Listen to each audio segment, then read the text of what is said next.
Hi dears, welcome back to my channel. അപ്പോൾ ഇന്നത്തെ വീഡിയോയിൽ ഒരു അംബ്രല്ല ഫ്രോക്കാണ് സ്റ്റിച്ച് ചെയ്യുന്നത്. അപ്പോൾ ഈ ഒരു ബ്ലാക്ക് ആൻഡ് വൈറ്റ് മെറ്റീരിയലാണ് കേട്ടോ ഞാനത് ഈ ഒരു ഫ്രോക്ക് സ്റ്റിച്ച് ചെയ്തെടുക്കുന്നത്. അപ്പോൾ ഈ ഒരു മെറ്റീരിയലിന് മീറ്ററിന് 60 രൂപയായിട്ട് ഇവിടെ അടുത്തുള്ളൊരു പരാകുന്നായിരുന്നു ഞാൻ 3 മീറ്ററായിട്ട് മേടിച്ചിട്ടുണ്ടായിരുന്നത്. അപ്പോൾ ഞാനിത് സ്റ്റിച്ച് ചെയ്യുന്നത് ആദ്യം നമ്മുടെ ഈ ഭാഗത്തെ ഒരു അളവുണ്ടല്ലോ, ഈ ഒരു ഭാഗത്തെ അളവ് നമ്മൾ മൊത്തത്തിൽ എടുക്കുക. നിങ്ങൾക്ക് എത്രയാണോ അളവ് ആ അളവിനെ 4 കൊണ്ട് ഹരിക്കുക. നിങ്ങൾക്ക് എത്രയാണോ, ഇപ്പോൾ 36 കിട്ടിച്ചാൽ 36 ഹരിക്കണം 4, ഇപ്പോൾ 38 കിട്ടുന്നതെച്ചാൽ 38 ഹരിക്കണം 4. ആ 4 കൊണ്ട് ഹരിച്ച് കിട്ടണ ആ ഒരു ആൻസർ ഉണ്ടല്ലോ, അതാണ് ഇതിൻ്റെ മുകൾ വശത്ത് ഈ ഒരു അടയാളപ്പെടുത്തുന്നത്. എത്രയാണോ ഇറക്കം വേണ്ടത് അത്രയും ഇറക്കം നമുക്കൊന്ന് മാർക്ക് ചെയ്തിട്ട് എടുക്കാം. എന്നിട്ട് ഈ ഒരു ഇറക്കം നമ്മളിപ്പോൾ നേരത്തെ മാർക്ക് ചെയ്തില്ലേ, ആ മാർക്ക് ചെയ്ത ഭാഗത്ത് നിന്ന് താഴെ വരാൻ എനിക്കൊരു 30 ഇഞ്ചൊക്കെയാണ് ഇറക്കം വേണ്ടത്. അപ്പോൾ നിങ്ങൾക്ക് എത്രയാണോ ഇറക്കം വേണ്ടതെങ്കിൽ അതൊന്ന് മാർക്ക് ചെയ്തെടുക്കുക. എന്നിട്ട് നമ്മളിതേ ആദ്യം നമ്മൾ മാർക്ക് ചെയ്ത ഭാഗത്ത് നിന്ന് നമുക്ക് എത്ര ഇറക്കം വേണ്ടതെങ്കിൽ അത്രയും നമുക്ക് എല്ലാ ഭാഗത്തേക്കും 35 ഇറക്കം കിട്ടണം. അപ്പോൾ നമ്മൾ മാർക്ക് ചെയ്തതിൻ്റെ ഓരോരോ ഭാഗത്ത് വെച്ചിട്ട് നിങ്ങൾക്ക് ഏത് പോയിന്റിലാണോ വെക്കേണ്ടത് അങ്ങനെ ഇത് വീഡിയോയിൽ കാണുന്ന പോലെ അതിൻ്റെ ഇടയ്ക്കിടയ്ക്ക് നമുക്ക് തന്നെ മാർക്ക് ചെയ്യാൻ സൗകര്യത്തിനായിട്ട് ഇങ്ങനെ വെച്ചിട്ട് 30 ഇഞ്ച് അടയാളപ്പെടുത്തി കൊടുക്കുന്നുണ്ട്. അവസാനത്തെ ആ കോർണറിലേക്ക് എത്തുമ്പോൾ നമുക്ക് 30 ഇഞ്ച് താഴേക്കാണ് കിട്ടുന്നത്. നമുക്ക് മേലെ മടക്കിയിട്ട് മെറ്റീരിയലിലേക്ക് കിട്ടുന്നില്ല. എന്നാലും ശരി, നമ്മൾ താഴെ മാർക്ക് ചെയ്ത് കൊടുക്കുക.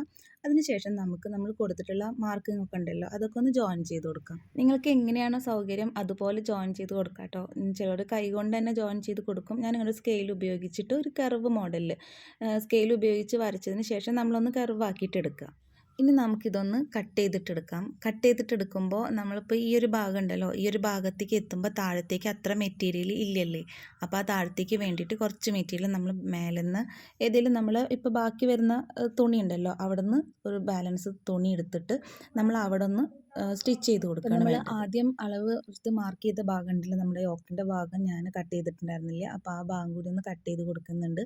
ഇനി നമുക്ക് എക്സ്ട്രാ ഒരു പീസ് കൂടെ വേണം. അപ്പോൾ ഈ ഒരു ഭാഗത്തേക്ക് നമ്മൾക്ക് ചെറിയൊരു പീസ് തുണിയുടെ ആവശ്യമുണ്ടായിരുന്നു. അപ്പോൾ അതുപോലെ വെച്ച് കൊടുത്തിട്ട് നിങ്ങൾ ഏതെങ്കിലും ഒരു ഭാഗത്ത് നിന്ന് കുറച്ച് തുണി എടുത്തിട്ട് ഒന്ന് വെച്ച് നോക്കുക. വെച്ച് നോക്കിയിട്ട് ഞാൻ ഇതുപോലെ പിൻ ചെയ്ത് കൊടുക്കുന്നുണ്ട്. അത് തെന്നി പോവാതിരിക്കാൻ വേണ്ടിയിട്ട് ഒന്ന് പിൻ ചെയ്ത് കൊടുക്കുന്നുണ്ട്. ഇനി നമുക്ക് ഇതേപോലെ നമ്മളിപ്പോൾ മറ്റ് സൈഡൊക്കെ ഇങ്ങനെ കട്ട് ചെയ്തെടുത്തില്ലേ, അംബ്രല്ലയുടെ മോഡലിൽ നമ്മൾ കട്ട് ചെയ്തെടുത്തില്ലേ, അതുപോലെ നമുക്ക് ഈ ഭാഗം കൂടി ഒന്ന് കട്ട് ചെയ്തിട്ടെടുക്കാം. അപ്പോൾ ദേ ഈ വീഡിയോയിൽ കാണുന്നത് പോലെ നമുക്ക് ഈ ഭാഗം ഒന്ന് കട്ട് ചെയ്തിട്ടെടുക്കാം കേട്ടോ. ഇനി ഇത് നമ്മൾ പിൻ ചെയ്ത് വെച്ചിട്ടുണ്ടല്ലോ, നമുക്ക് ആദ്യം ഈ ഒരു ഭാഗം അങ്ങ് സ്റ്റിച്ച് ചെയ്തെടുക്കാം. ആ പിന്ന് അഴിക്കാതെ തന്നെ നമുക്ക് സ്റ്റിച്ച് ചെയ്തെടുക്കാം. ലാസ്റ്റ് സ്റ്റിച്ച് ചെയ്യുമ്പോൾ അത് നമുക്ക് ഭയങ്കര ബുദ്ധിമുട്ടായിട്ട് വരും. സ്റ്റിച്ച് ചെയ്ത് കഴിഞ്ഞിട്ടുണ്ടെങ്കിൽ നമുക്ക് ഒരു പക്ഷേ ചിലപ്പോൾ ഇനിയും ബാലൻസ് നമുക്ക് വെട്ടി കളയേണ്ടി വരും. അപ്പോൾ നമുക്ക് ആദ്യം സ്റ്റിച്ച് ചെയ്തതിന് ശേഷം നമുക്ക് ഒന്നുകൂടെ വൃത്തിയിൽ ഒന്നുകൂടെ വെട്ടിയെടുക്കാം. ഇപ്പോൾ പിൻ ചെയ്ത് വെച്ചിട്ടുണ്ടായിരുന്ന ആ ഒരു മെറ്റീരിയൽ നമ്മൾ ഈ ഒരു ഫ്രോക്കിൻ്റെ കൂടെ നമ്മൾ സ്റ്റിച്ച് ചെയ്തെടുത്തിട്ടുണ്ട്, കണ്ടില്ലേ. അപ്പോൾ നമുക്കിനി സ്റ്റിച്ച് ചെയ്ത് കഴിഞ്ഞിട്ടുണ്ടെന്ന് വെച്ചാൽ നമുക്ക് മനസ്സിലാവും നമുക്കിനി ഒന്നുകൂടെ വെട്ടി ഒന്ന് വൃത്തിയാക്കാനുണ്ടെന്ന്. സ്റ്റിച്ച് ചെയ്ത് കഴിഞ്ഞാൽ എന്തായാലും കുറച്ചൊക്കെ കയറിയിട്ടും ഇറങ്ങിയിട്ടൊക്കെ ഇരിക്കും. അപ്പോൾ നമ്മൾ അതിനോടൊന്ന് അഡ്ജസ്റ്റ് ചെയ്തിട്ട് ഒന്നുകൂടി ഒന്ന് വെട്ടി നമ്മൾ ആദ്യം കട്ട് ചെയ്തതിൻ്റെ ഒപ്പം തന്നെ ഒന്ന് വെട്ടി കൊടുക്കാം.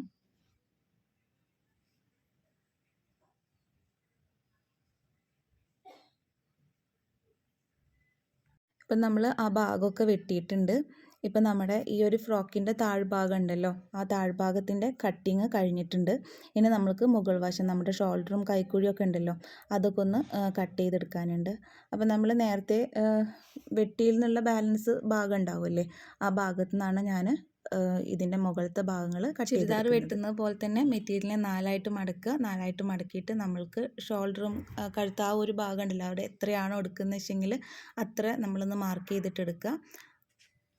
എനിക്ക് മാർക്ക് ചെയ്യുമ്പോൾ എനിക്കൊരു 6 ഇഞ്ചാണ് കിട്ടുന്നത്. അപ്പോൾ ഞാൻ ആ 6 ഇഞ്ച് ഞാൻ മെറ്റീരിയലിലേക്ക് ഒന്ന് മാർക്ക് ചെയ്ത് കൊടുക്കുന്നുണ്ട്.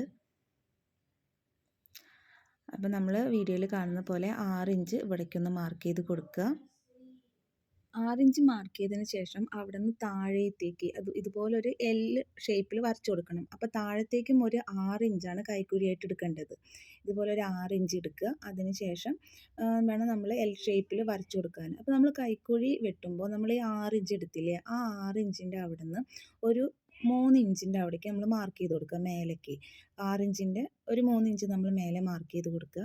അതിനുശേഷം നമ്മൾ എൽ ഷേപ്പിന് താഴത്തേക്കുള്ള ഭാഗം ഉണ്ടല്ലോ, ആ ഭാഗത്ത് നമ്മൾ മാർക്ക് ചെയ്ത് കൊടുക്കേണ്ടത് എങ്ങനെയാണെന്ന് വെച്ചെങ്കിൽ, നിങ്ങളുടെ ബ്രസ്റ്റ് സൈസ് എത്രയാണോ, 30 ആണെച്ചെങ്കിൽ 30 ഹരിക്കണം 4, 32 ആണെങ്കിൽ 32 ഹരിക്കണം 4. അപ്പോൾ നിങ്ങളുടെ അളവിനെ 4 കൊണ്ട് ഹരിച്ച് കിട്ടുന്ന ആ ഒരു ആൻസറാണ് നമ്മൾ ആ എൽ ഷേപ്പിൻ്റെ താഴെ ഭാഗത്ത് മാർക്ക് ചെയ്ത് കൊടുക്കേണ്ടത്. അതിനുശേഷം നമ്മുടെ ആ ഒരു പോയിന്റ് ഉണ്ടായില്ലേ, എൽ ഷേപ്പിൻ്റെ ആ ഒരു നടുക്കിൽ ആ കോർണർ വരുന്നുണ്ടല്ലോ, ആ കോണ് വരുന്നിടത്ത് ഒരു 1.5 ഇഞ്ച് വിട്ടിട്ട് മാർക്ക് ചെയ്ത് കൊടുക്കുക. എന്നിട്ട് ആ 3 അടയാളം കൂടി നമ്മൾ യോജിപ്പിച്ച് കൊടുത്താൽ കൈക്കുഴി കിട്ടും. ഇനി ഞാൻ ഷോൾഡർ എടുക്കുന്നത് 3 ഇഞ്ചാണ് ഷോൾഡർ എടുക്കുന്നത്. അപ്പോൾ അതും കൂടെ ഒന്ന് മാർക്ക് ചെയ്ത് കൊടുത്തിട്ട് കഴുത്തിനിറക്കം എത്രയാണോ വേണ്ടത് വെച്ചെങ്കിൽ അതുകൂടെ ഒന്ന് മാർക്ക് ചെയ്ത് കൊടുക്കുക. എന്നിട്ട് അതിനും ഇതുപോലൊരു എൽ ഷേപ്പിലൊരു ബോക്സിലാക്കിയിടുക. അതിനുശേഷം നിങ്ങൾക്ക് ഏത് മോഡലാണോ കഴുത്ത് വരയ്ക്കാൻ ആഗ്രഹിച്ചെങ്കിൽ അതുപോലെ വരച്ചു കൊടുക്കുക. അപ്പോൾ ഞാനൊരു റൗണ്ട് പോലത്തെ, ഒരു റൗണ്ടും അല്ല ഒരു ചതുരമല്ല, അങ്ങനത്തെ ഒരു മോഡൽ കഴുത്താണ് ഞാൻ സ്റ്റിച്ച് ചെയ്തെടുക്കുന്നത്. അപ്പോൾ നമ്മുടെ ഈ ഒരു എൽ ഷേപ്പിൻ്റെ ആ ഒരു കോൺ വരുന്ന ഭാഗം ഉണ്ടല്ലോ, കോൺ പോലത്തെ, അവിടെ നിന്ന് ചെറിയൊരു കർവ് ഇട്ട് കൊടുക്കുന്നേ ഉള്ളൂ. അപ്പോൾ ചെറിയൊരു കർവ് ഇട്ട് കൊടുത്തിട്ട് അങ്ങനെയാണ് ഞാൻ കഴുത്ത് വെട്ടുന്നത്.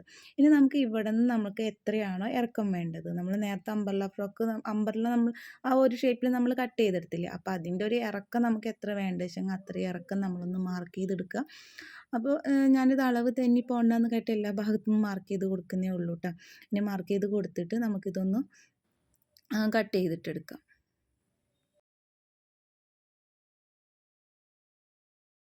ഞാൻ ലൈനിങ് കട്ട് ചെയ്യുന്ന വീഡിയോ ഞാൻ എടുത്തിട്ടുണ്ടായിരുന്നില്ല. ഞാൻ മുകൾ വശത്ത് മാത്രമാണ് ലൈനിങ് വെച്ച് കൊടുക്കുന്നുള്ളൂ. താഴെ നമ്മൾ ആദ്യം കട്ട് ചെയ്ത ഭാഗം ഉണ്ടല്ലോ, അവിടെ ഞാൻ ലൈനിങ് കൊടുക്കുന്നില്ല. അപ്പോൾ ലൈനിങ് കൊടുത്തിട്ടുണ്ടെങ്കിൽ അതൊരു എൻ്റെ കയ്യിലുള്ളത് കോട്ടൻ്റെ ഒരു ലൈനിങ്ങാണ് ഉണ്ടായിരുന്നത്. അപ്പോൾ നമ്മൾ ഈ ഷിഫോണിലൊക്കെ നമ്മൾ ഈ കോട്ടൻ്റെ ലൈനിങ് കൊടുത്തിട്ടുണ്ടെങ്കിൽ ഒരു വൃത്തിയിൽ നിൽക്കില്ല. പിന്നെ ഇത് അത്ര ഒരു നിഴലടിക്കുന്ന ഒരു മെറ്റീരിയൽ അല്ല. അതുകൊണ്ട് ഞാൻ മുകൾ വശത്ത് മാത്രം ലൈനിങ് കൊടുത്തിട്ട് താഴെ ഞാൻ ലൈനിങ് ഇടാതെ അങ്ങനെ സ്റ്റിച്ച് ചെയ്തെടുക്കുകയാണ് ചെയ്യുന്നത്. അപ്പോഴാണ് ഒരു നല്ല കുഴഞ്ഞ നല്ലൊരു വൃത്തിയിൽ കിടക്കുന്നത്. ലൈനിങ് ആദ്യം മെറ്റീരിയലിൻ്റെ മുകളിലിട്ടൊന്ന് തയ്ച്ചെടുത്തതിന് ശേഷം അതൊന്ന് മറിച്ചിട്ട് കൊടുത്തിട്ട് ഒന്നുകൂടി സ്റ്റിച്ച് ചെയ്തെടുക്കുക. കഴുത്തിൻ്റെ അവിടെ ഒന്ന് സ്റ്റിച്ച് ചെയ്തെടുക്കുന്നുണ്ട്. അപ്പോൾ നമ്മൾ ഒരു ഭാഗത്തേക്കുള്ള കഴുത്ത് സ്റ്റിച്ച് ചെയ്തെടുത്തു. ഇനി ഭാഗത്തേക്കുള്ള കഴുത്ത് കൂടെ ഒന്ന് സ്റ്റിച്ച് ചെയ്തെടുക്കണം. ഞാൻ ബാക്ക് കഴുത്തും ഫ്രണ്ട് കഴുത്തും ഒരേ ഇറക്കത്തിലാണ് കട്ട് ചെയ്തെടുത്തിട്ടുള്ളത് കേട്ടോ. ബാക്ക് വശം ഫ്രണ്ട് വശം നമ്മൾ സ്റ്റിച്ച് ചെയ്തെടുത്തതിന് ശേഷം ഞാൻ ഷോൾഡർ സ്റ്റിച്ച് ചെയ്തെടുക്കുകയാണ്. അപ്പോൾ ഈ ഷോൾഡറിൻ്റെ തയ്യൽ തുമ്പ് പുറത്തേക്ക് കാണാത്ത വിധത്തിലാണ് കേട്ടോ ഞാൻ സ്റ്റിച്ച് ചെയ്തെടുക്കുന്നത്. അതിന് വേണ്ടി തുണിയുടെ ലൈനിങ് ഒരുമിച്ച് വെക്കുക. മെറ്റീരിയൽ നമ്മൾ തയ്ച്ചെടുക്കുന്ന മെറ്റീരിയൽ ഒരുമിച്ച് വെച്ചതിന് ശേഷം ഇതുപോലെ ഒന്ന് തയ്ച്ച് കൊടുത്തിട്ട് ഒന്ന് മറിച്ചെടുത്തിട്ടുണ്ടെങ്കിൽ നമ്മുടെ തയ്യൽ തുമ്പ് ഉള്ളിൽ 2 ഷോൾഡറും തയ്ച്ചിട്ട് ഇതുപോലെ മറിച്ചെടുത്തിട്ടുണ്ട്. ഇനി നമ്മൾ കഴുത്തിന് ഒരു സ്റ്റിച്ചേ കൊടുത്തിട്ടുള്ളൂ. ഇനി നമ്മൾ ഒന്നുകൂടെ ഷോൾഡറിൻ്റെ അവിടെ നിന്ന് തയ്ച്ചിട്ട് ഒന്ന് റൗണ്ടിൽ ഒന്നുകൂടെ നമ്മുടെ കഴുത്തൊന്നുകൂടെ സ്റ്റിച്ച് ചെയ്ത് കൊടുക്കാം. എന്നാലാണ് ഒന്നുകൂടെ വൃത്തിയിൽ കിടക്കുകയുള്ളൂ. അപ്പോൾ നമ്മൾ ആ ഒരു ഭാഗം കൂടി സ്റ്റിച്ച് ചെയ്ത് കഴിഞ്ഞു.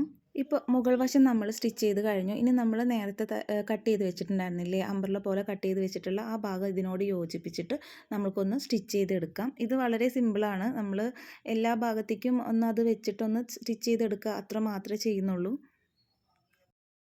ഇനി ഷേപ്പ് തയ്ച്ചു കൊടുക്കാം. നമ്മുടെ ഓരോരുത്തർക്ക് ഷേപ്പ് ഉണ്ടാവില്ലേ, അപ്പോൾ ആ ഷേപ്പ് സ്റ്റിച്ച് ചെയ്ത് കൊടുത്തതിന് ശേഷം ഇനി ഞാൻ കൈയിൻ്റെ ആ ഒരു ഭാഗമാണ് കേട്ടോ സ്റ്റിച്ച് ചെയ്യുന്നത്. കൈയിൻ്റെ അടിവശം ഒന്ന് മടക്കി തയ്ച്ചത് കൊടുക്കുക. ഞാൻ ചെറിയൊരു പഫ് വെച്ചിട്ടാണ് ഞാൻ കൈ സ്റ്റിച്ച് ചെയ്തെടുക്കുന്നത്. കൈയിന് പഫ് എങ്ങനെ കൊടുക്കുന്നത് എന്നുള്ളതിൻ്റെ ഡീറ്റെയിൽ വീഡിയോ പിന്നീട് ഒരിക്കൽ അപ്ലോഡ് ചെയ്യാം കേട്ടോ.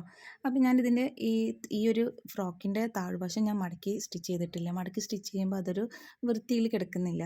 പിന്നെ നമ്മളെല്ലാം ഓവർലോക്കൊക്കെ ചെയ്താലാണ് വൃത്തിയിലുണ്ടാവുക. അപ്പം ഞാൻ ചെയ്യുന്ന കാര്യം ഇതുപോലെ അടിവശം ഉരുക്കി കൊടുക്കുക ചെയ്യുക. അങ്ങനെ മെഴുകുതിരി കത്തിച്ചിട്ട് തീയിലിങ്ങനെ ഉരുക്കിയെടുക്കുക ചെയ്യുക. ഇത് നമുക്ക് ഈ ക്രീപ്പോ അല്ലെങ്കിൽ പോളിസ്റ്റർ ജോർജറ്റ് മെറ്റീരിയലൊക്കെയാണ് ഇങ്ങനെ ചെയ്യാൻ വേണ്ടിയിട്ട് പറ്റുക.